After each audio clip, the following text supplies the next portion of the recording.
Kebakaran, kebakaran. Blok R, blok R, blok R. Viral aksi heroik sekelompok pelajar kompak padaman api di kios, seragam basah kuyup, tuai pujian. Belakangan ini viral di media sosial video sekelompok pelajar kompas padamkan api di sebuah kios. Mereka pun tak peduli seragam yang dipakai basah kuyup demi memadamkan api. Tak pelak, aksi heroik para pelajar ini pun dipuji warganet. Diketahui, sekelompok pelajar di Karawang kompak memadamkan api yang membakar kios di Karawang pada Selasa, tanggal 5 Maret tahun 2024 sore. Saat api membesar dan kepulan asap mulai terlihat di sebuah kios pedagang sayuran, beberapa pelajar pun bergegas berlari untuk ikut membantu memadamkan api.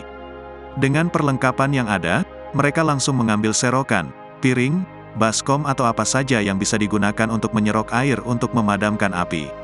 Aksi para pelajar menolong korban kebakaran ini direkam dan diunggah di akun Instagram Infokru. Videonya viral, dan aksi para pelajar ini menuai pujian dari warganet.